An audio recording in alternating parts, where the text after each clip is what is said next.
This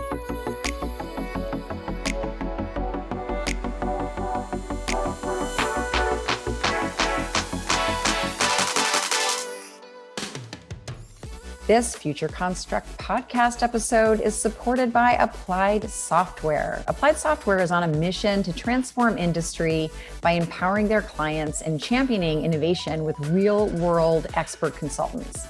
So visit asti.com, it's ASTI.com, and please let them know that we here at Future Construct and BIM Designs sent you.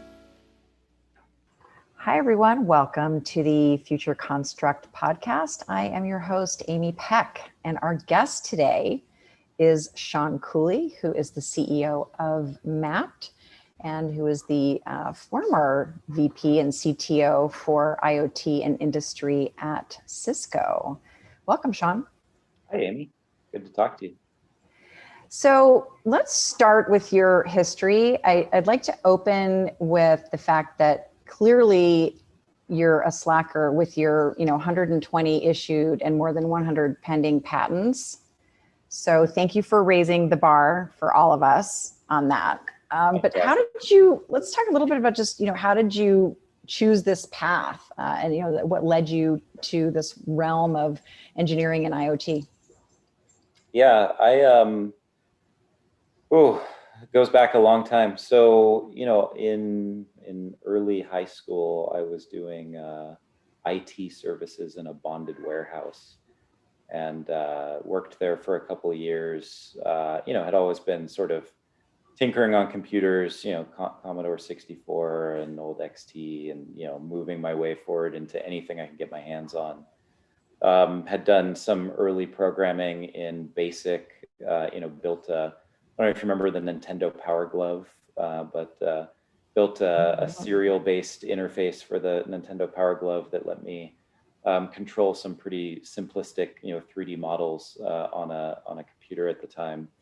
That was probably 92, 93, somewhere in there. And then ended up getting a job at an internet service provider here in LA. Was building websites for Sony Picture Imageworks and Tokai Bank and a bunch of other sort of early adopters. This has been 94-ish. And then got an opportunity to apply for a role at Symantec. The original role was, starting out on building some internal websites for them, carrying on with what I was doing at the internet service provider. After about a year of doing that at Symantec, I got a chance to work on the Norton Utilities team. Started out building an Easter egg for them. I don't know if you remember Easter eggs, but software application would have team pictures and other fun stuff inside of it. And then that led to working on SystemWorks, then eventually Norton Internet Security, and working my way through Symantec. Was there for 18 years. Left as a distinguished engineer in 2013 to join Cisco and joined the Cisco collaboration team. Spent about 2 years working on security of Cisco collaboration products. So everything from WebEx to phones and telepresence units, pretty much anything that was voice or video communications at Cisco.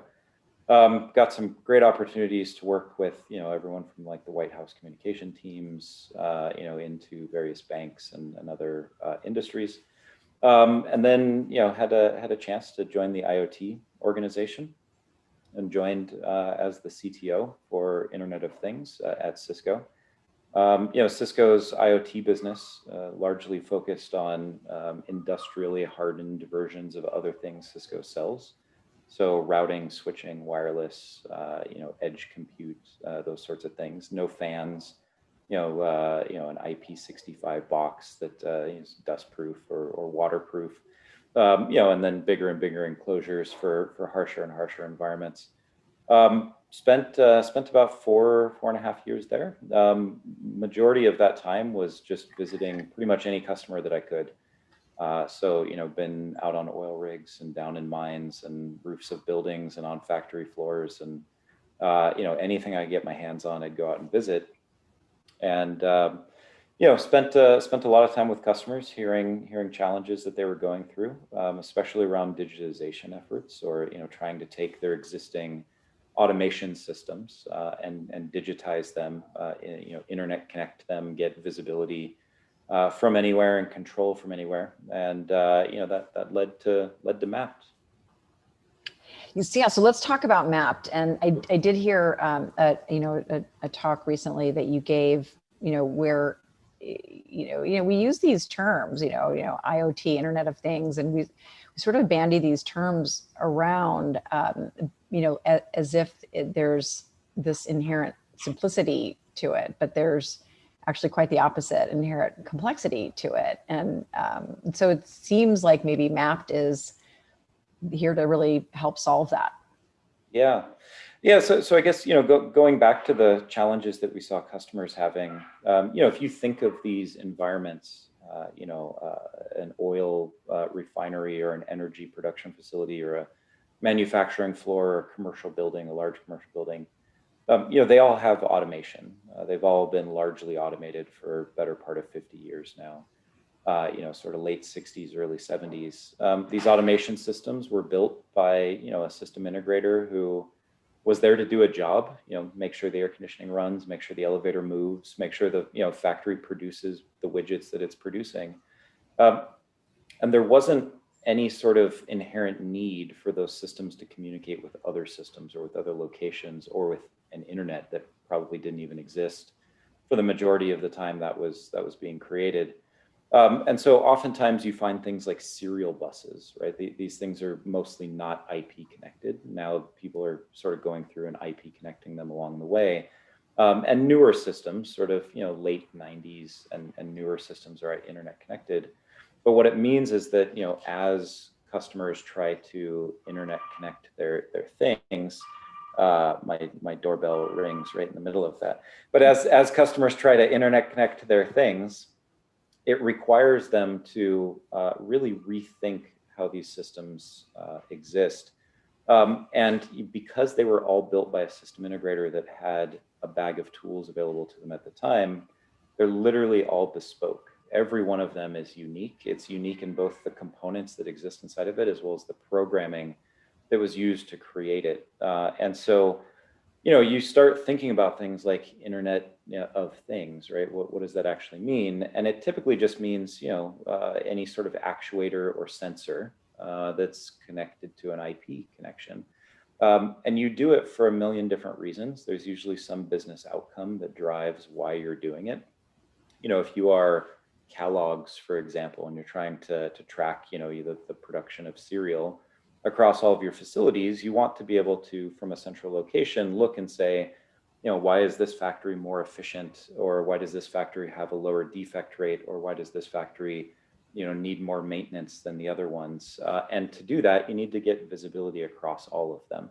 And so what used to just be, sort of start buttons and, emergency stop buttons inside of one location and programming that was all local, you now try to connect everything across all of them to get that visibility. And that same thing holds true for commercial buildings. If you're a large operator of commercial buildings, you have a couple hundred or a couple thousand buildings, you're trying to figure out, why is one of them more tenant friendly? Why is one of them more energy efficient? Why is one of them, more maintenance or less maintenance than the other ones? And that requires that visibility and the sort of, connecting of all of your things. This episode of the Future Construct podcast is supported by the amazing team at Applied Software. They have solutions for any modern project. Applied Software is on a mission to transform industry by empowering their clients and being the champions of innovation with their real-world expert consultants. They have a comprehensive suite of solutions for AEC, MEP, and manufacturing, and they have a singular focus to help you achieve higher performance. They have software, training, support, consulting, and custom development. Applied Software has you absolutely covered for all of your workflow needs. And BIM Designs is proud to be a client and partner of Applied Software. So visit ASTI.com, that is ASTI.com, and please let them know that Future Construct and BIM Designs sent you. So I think that's a great explanation. I've read conflicting articles on, kind of the SI approach, and there's, the conservative approach, which is, don't pull things apart. You just kind of, rewire them together. But, in my mind, I'm kind of imagining, this sort of like, figure that someone started, that didn't maybe have all the pieces to it. And then someone else had some pieces that were from a different set, and they cobbled those together. And then, do you kind of increase this, kind of chasm between backwards compatibility at some point to where, adding these new systems, and you start to think about the type of data that's coming and the type of technology that's coming, and you're layering on, AI and AI servers and these digital twins. What is the best strategy for some of these companies? Because obviously you can't just sort of do a hard stop and dismantle and start over. But do some of these, arcane systems become so weighty that you really can't build on top of them after a certain point? Yeah, they do.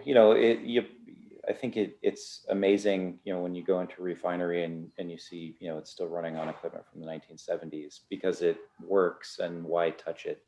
But at some point, it does become hard to repair and replace equipment. You can't get new equipment of the same, make and model. And so you're constantly putting Band-Aids on it. And at some point, you have to just start over, right? I mean, if you look at a typical automotive manufacturing floor, it used to be 10 to 15 years before they'd retool. Now it's getting closer to 5 years before they retool. And a lot of that is just, the technology is advancing so quickly that it makes a lot more sense for them to retool more often. I think the bigger challenge is that, in a complex environment, you have multiple systems.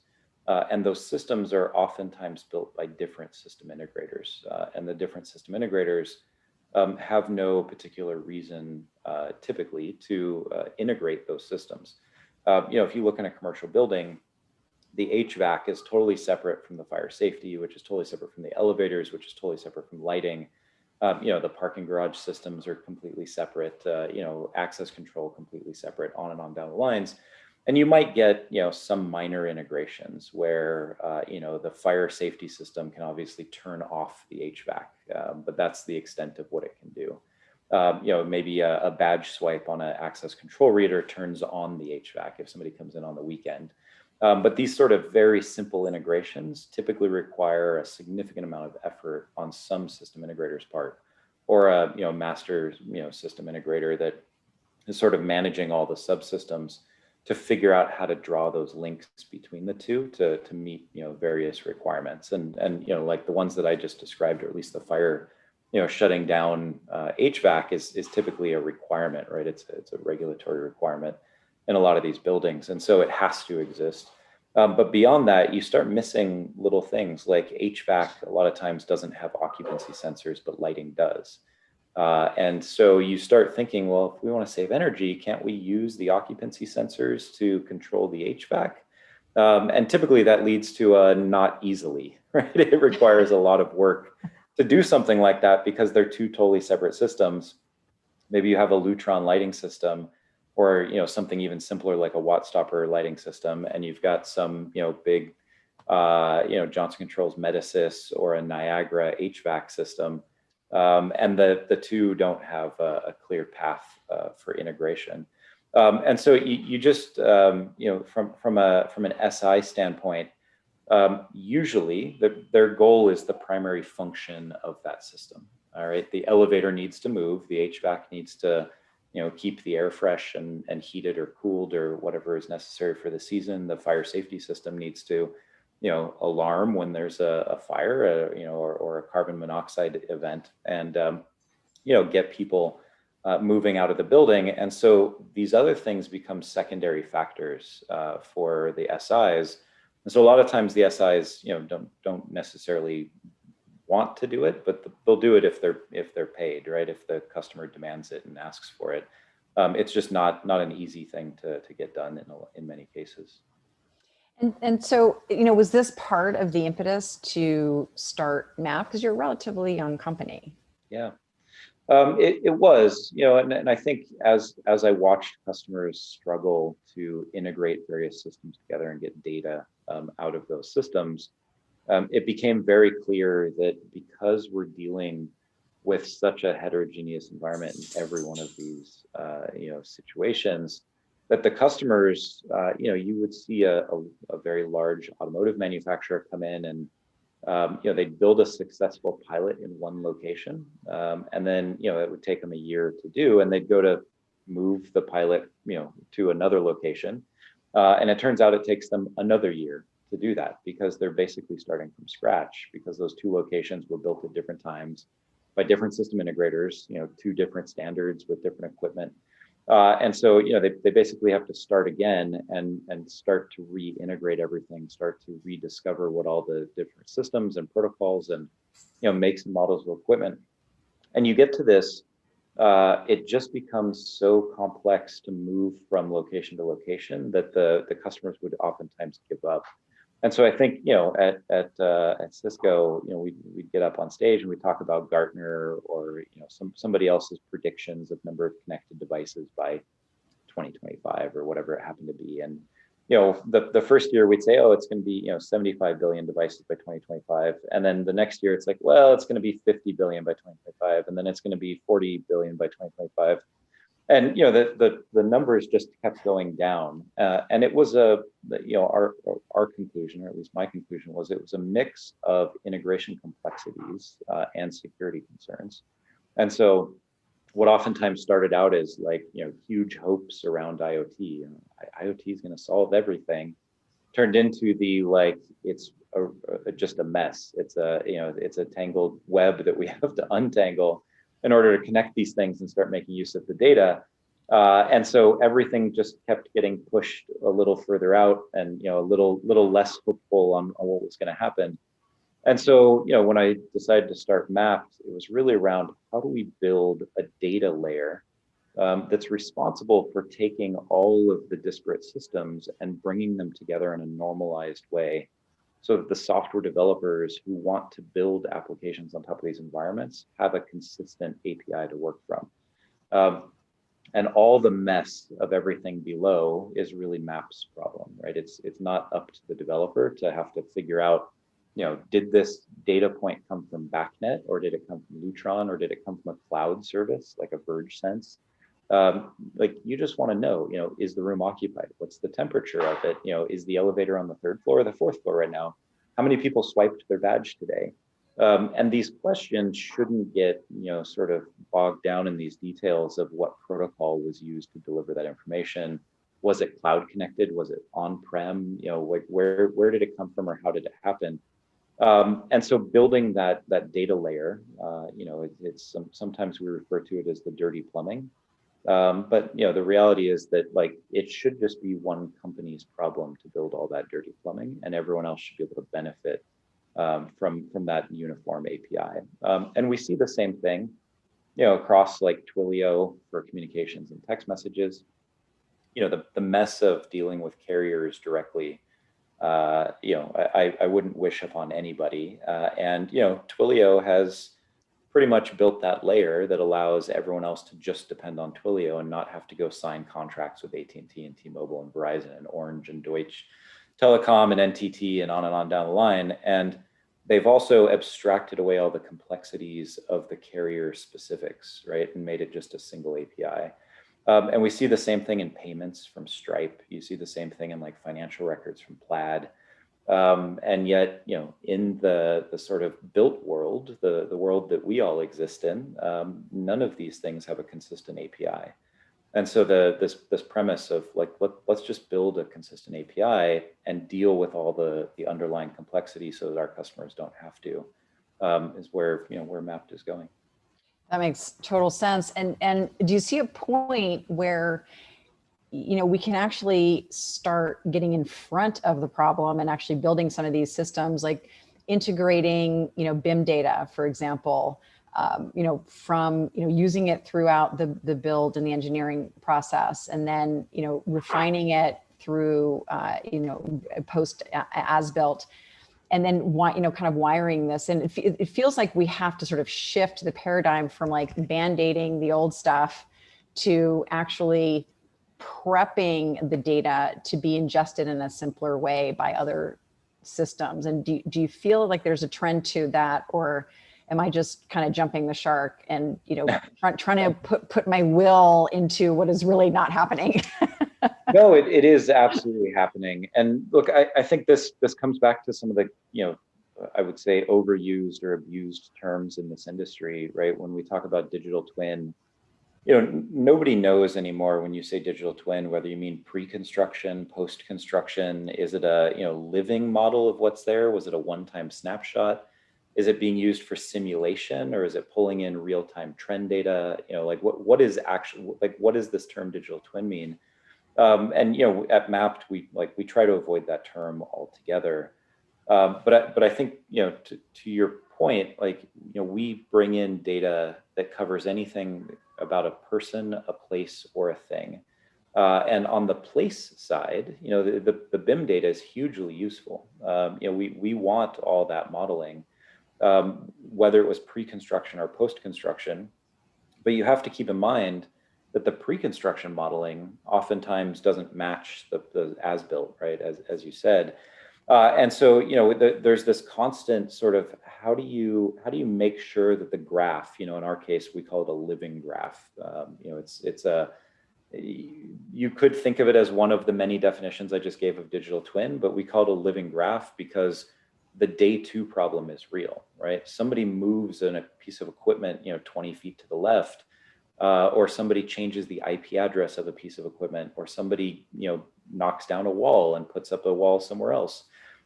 These things need to be reflected in the data model. They need to be reflected in the graph in near real time. Obviously detecting the movement of a wall, not as easy as detecting an IP address that changed, or a device ID or firmware that changed. But the graph needs to reflect reality. And not what an architect drew, 3 years ago that probably has no bearing on reality these days. And so keeping all of this stuff in sync, requires us at Map to build connectors into any data source we can get our hands on. And so for a lot of BIM data, or I guess, physical place data, comes back to something like Matterport, or like a TrueView, right? Where somebody who goes out and does a 3D scan of these spaces and uploads it into Matterport or into like a TrueView, allows us through APIs to immediately grab that data and start pulling it into the graph and adjusting walls and moving things around, so that the developers who depend on our API, when they make a query for like, what's the shape of this conference room, they actually get the most recent data, however that data got into the system. The same would hold true if somebody uploads a new PDF or a new AutoCAD file with like a floor plan layout. That should replace the old one, adjust walls, allow us to normalize that data again. And the same is true for how many people are in this space, or what type of HVAC equipment or lighting equipment is here. It absolutely changes over time, and we need to make sure that the data sources that everyone's depending on continue to stay up to date. Yeah, you said something that's really interesting, and I agree with you on this comment that it's sort of this, I kind of call it living, breathing data layer. And when we talk about a digital twin, and then take it a step further, talking about the AR cloud, which is still kind of an abstraction at this point. But if you look at all of the data, for example, that autonomous vehicles are going to be throwing away, right? Because they're dynamically assessing a scene using LiDAR. Even though they're throwing away that data, it actually would have value in truing up the AR cloud. But this, exteriors is kind of one problem. Accurately and consistently mapping interiors, and then to your point, then that other layer of even just the equipment piece. Wearables are going to start hitting the market. There are going to be cameras everywhere. Are you envisioning some, version of the future where all of these outward facing cameras, the LiDAR on my phone, that we're using to play games and access, digital experiences in a place, that some of that data can be made accessible through some layer of permissions, to this kind of master digital twin of a building, because that's one of the biggest challenges. And I think both Google and Apple set out, a few years ago to do all of this interior mapping, and it just became, it's a monster to even consider. That's right. Yeah, and I think that, Apple, they added that new sensor and then removed it from the phone, right? I don't think the new ones, or maybe it does still have it. Anyways, but they, that sort of radar sensor, this is one of the things that is most exciting to me. If you look at occupancy sensors today, they're usually either ultrasonic or infrared. The ultrasonic can usually detect very fine movements. It can detect movements around corners. Infrared just measures large movements, a person actually moving from sort of, if you imagine a circle, sliced into pie slices, it needs to sense a heat signature moving from one pie slice to the next. The newest occupancy sensors now have radar built into them. And the radar-based ones, which are very similar to the sensor that's inside of the newer iPhone, can actually detect stationary objects as well, walls and doors and things along those lines.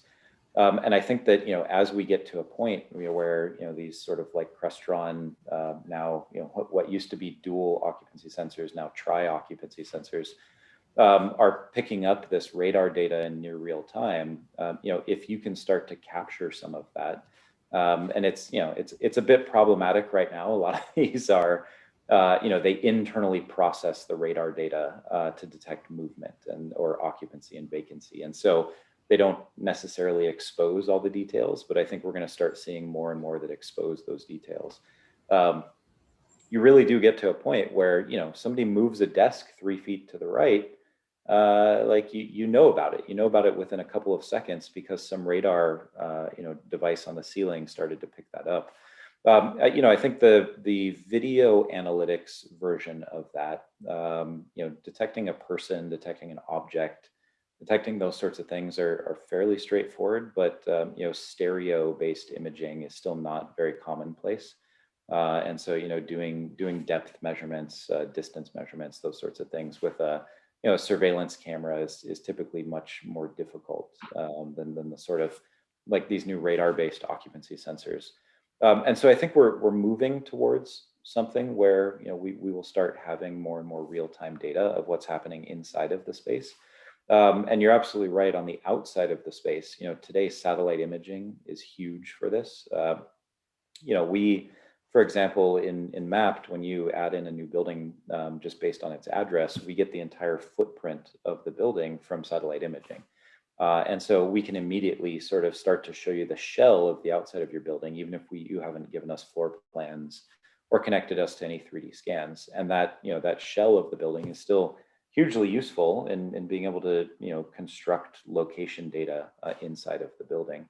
And I think you're right, as like the LiDAR data from these autonomous vehicles, was in San Francisco a couple of days ago, and like everywhere you go, these Zoox vehicles are like, I swear in one day I'll see 40 of them, and a couple of Waymo ones and other ones. Every one of these is scanning, they've got like 6 spinning LiDARs around the vehicle and cameras and everything else. And that point cloud data is going to be hugely useful in understanding the outsides of the building. I also think that, from a municipality standpoint, today, like permit enforcement, those sorts of things are difficult for a lot of large municipalities to do. And, the data that comes in from satellites and from, LiDARs and other things will be able to detect construction or changes to buildings. Like, hey, this building doubled in size over the last month, and they didn't have a permit. Like, what happened there, right? Maybe we should go and inspect that. And so I think that there's just a lot of data sources that come into play in all of these questions. And again, our job at Mapped is to pick up literally any data source we can get our hands on and figure out how to make it part of our living graph. in a normalized form, so that developers can make use of that data about the built world. Well, I think that you've given now people a third solution to some of their biggest SI problems. One being give up, two being kick everything, see if that shakes loose, and now three, we have mapped, which is an order of magnitude better than 1 and 2. So I think it's exciting, and I might use that for some marketing now. You're welcome to that. Because that's what I think of, when I see these environments. And we have the same challenges in my industry, which is immersive technology. It's great. We solve so many problems until we need to get the devices on the network, or we need to use an MDM solution, or we need whatever it is. And then it just becomes this whole kind of morass of one thing after another. It's all doable, right? But again, it's this kind of spit and duct tape solution that isn't really scalable. And so if my mind's already spinning, thinking, okay, how do we get these devices and get their data into mapped and vice versa? Because these mixed reality devices, when Apple and Facebook finally do release what's going to be the gold standard of the true wearable mixed reality glasses, and we're still a ways away of that, it's going to be really important to have this sort of spatial awareness, because even though you can see through, there is some occlusion of your vision with whatever data you happen to be looking at. And then we're going to have layer upon layer upon layer of invisible digital experiences. And how are we going to be able to see? I see this now as like this kind of mapped to another subsidiary to just help filter out these millions of digital, well, it's just digital data, right? It's just overlays. It's funny because I've never been a huge proponent of VR. It's sort of gimmicky to me. When every time I try VR, the first AR that I tried wasn't great, and then the Microsoft HoloLens was like mind-blowingly good. Every time I play with a HoloLens, or now the HoloLens 2, just the speed at which it tracks your head, and like the things, the totally fake things that are floating there hold perfectly still in the world, no matter how much you move. You leave the room, you come back, they're still in the exact same place. There's just some really cool aspects around that, and I think I agree.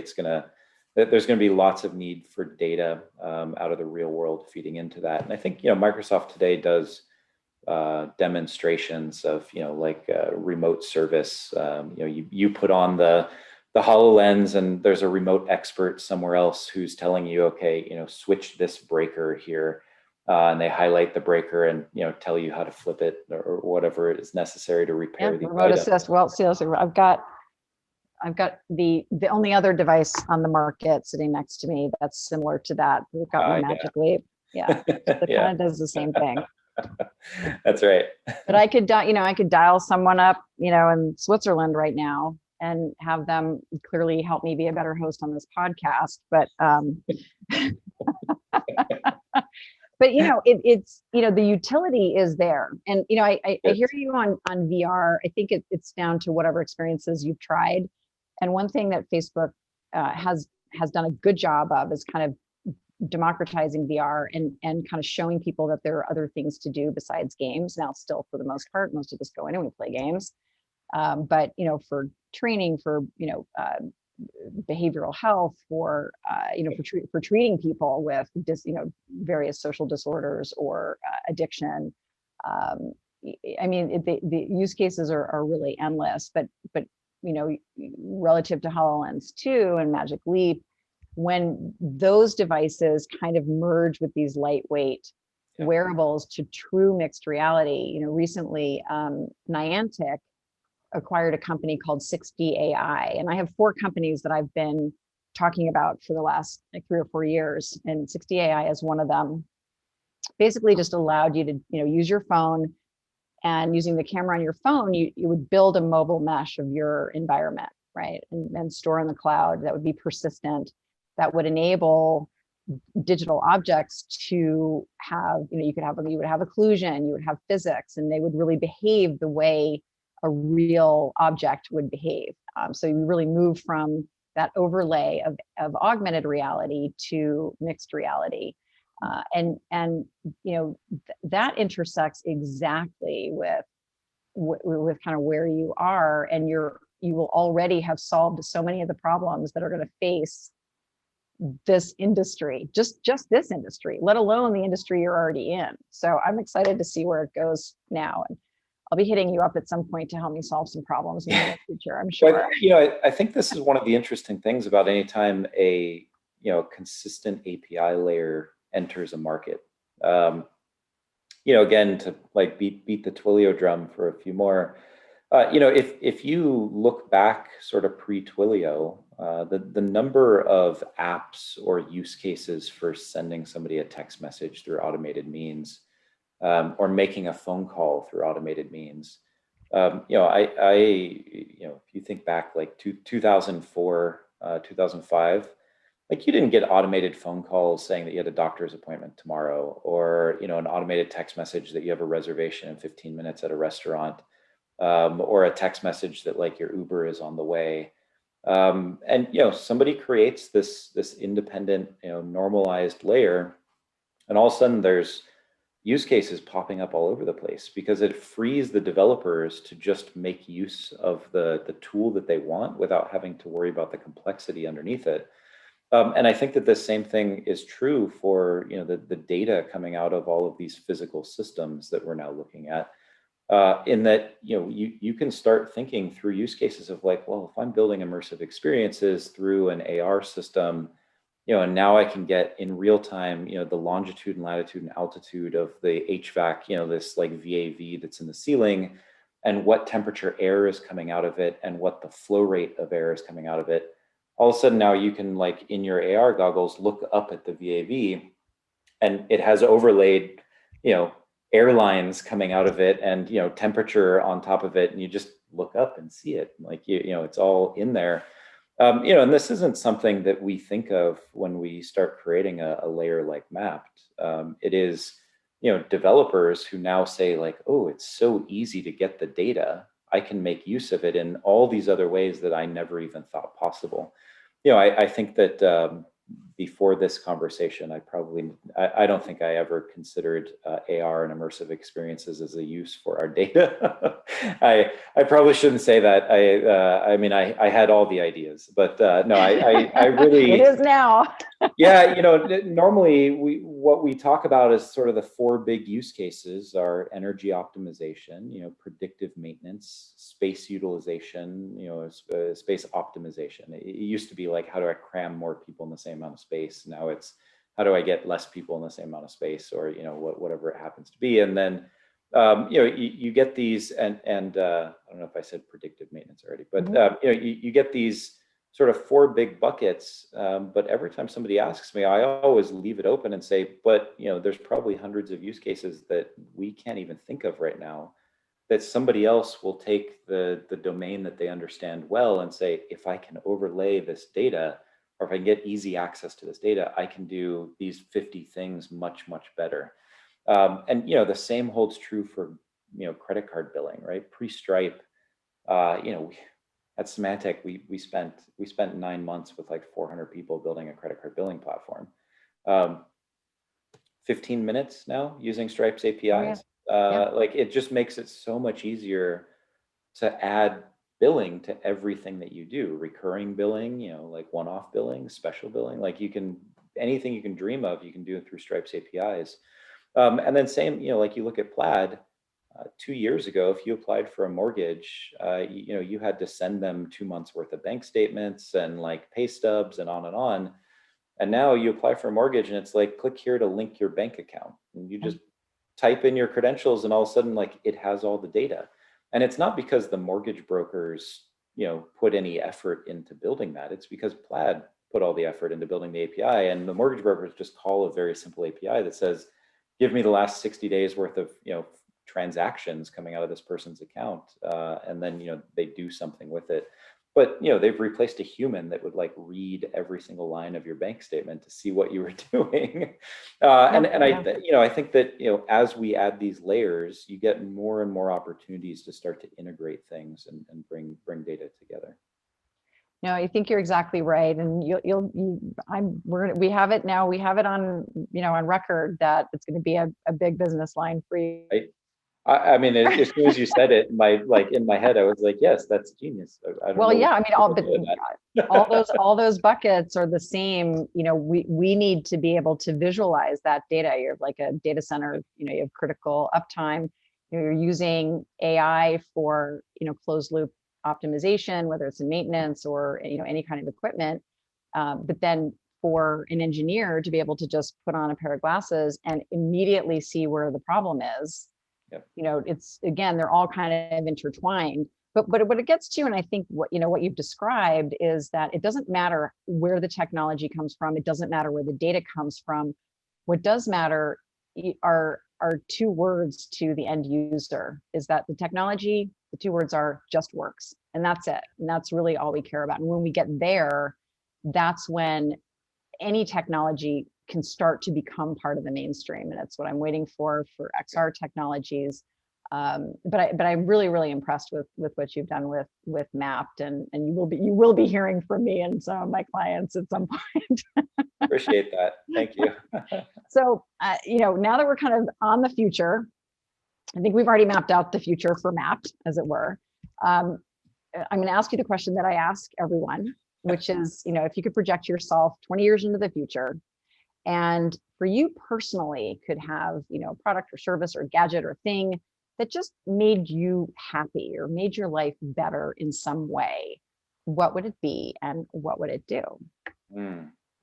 Yeah, it's a tricky question. 20 years, I think like trying to predict the future 20 years from now is really, really difficult. At the pace we're moving, even 5 years from now is really difficult. I think, it's similar to along the lines of Mapped, right? And it's probably a dystopian future for others, but I want a future where all sort of the data of everything physical in the world is accessible in near real time. You look at something like Starlink that SpaceX is putting up, right? And somewhere between 12 and 30,000 satellites that they're going to have in low Earth or very low Earth orbit. And if you start imagining, a 4K or 8K sensor, or 20 years from now, a 9 million K sensor, or whatever it is, on each one of those satellites, you essentially have real-time observation of the entire planet from a visual perspective, and being able to open a camera and like real time looking at buffalo in the roaming around some plain, or rhinos moving through Africa, and being able to see it like in real time, like this is happening on the other side of the planet right now, I think goes even further to trying to build data models around the things that are happening on Earth at all times. And your point about cars that are driving around with LiDAR sensing all this stuff in real time too. Now you've got sort of a sky view of it, a land view of it. We'll have other sensors, I'm sure, at the time that are sensing all of this stuff. But you get to a point where the entire world is being sensed at all times, and for me, getting an API into that, right? Like, how do I get anything and everything that's going on the planet at all times, and like being able to query it through a normalized API, that's an exciting future. But at the same time, as I said, it's probably dystopian to other people because you start thinking about the privacy implications of it, and it's kind of frightening. I think we gave that up a while from ago. that angle, but yeah. So no, I like the vision. You're further confirming my belief that Elon is a benevolent alien here to, he's for sure from outer space. I'm sorry. Like, I don't care what anybody says. Like, he's just trying to get home to Mars. Yeah. And, his job is to just kind of help us get out of our own way with things like Tesla and, eventually Neuralink. So right. I think yeah. that's The Neuralink thing is, I mean, for anyone who watched The Matrix, right? The Neuralink is, I just need a download on a, Apache helicopter, like go. Yeah. You see, I'm I'm weirdly all for that. Like, I want to like just plug the chip in, speak fluent Mandarin, be transported. Like I love it all. And it's funny. We used to have this conversation all the time at Symantec that, consumers always want privacy, but will gladly trade it for convenience. And so, me, for example, like I'm a very private person. I take security very seriously, and two-factor everything, and like as much as I can do to like encrypt and secure and lock down. But at the same time, my Android phone from Google tracks literally everywhere I've been for the last 10 years. I get it. Google, like I should be concerned about Google knowing the last 10 years of my movements around the planet. But at the same time, like when I land in another city and my phone can show me every restaurant I ate at last time, every park I went to, every like tourist attraction I went to, it attaches the photos to those as well. So I can see like, oh, there's that dish that I really wanted to go eat again.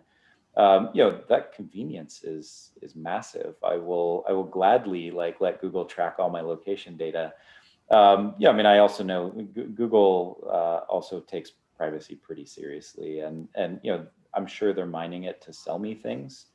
But again, I'm trading it for the convenience of knowing everywhere I went for the last 10 years.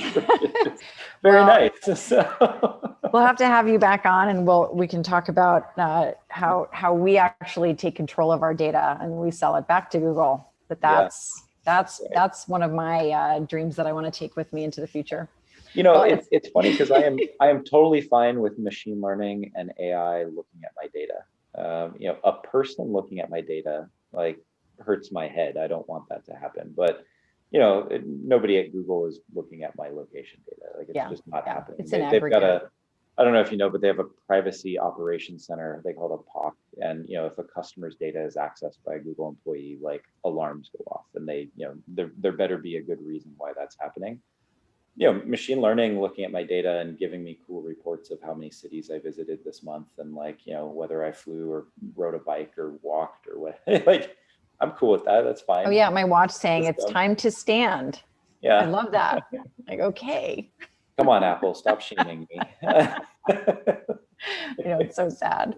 Well, it's been such a pleasure speaking with you. Congratulations on Mapped. It's a really, really phenomenal company, and you are an impressive human being, sir.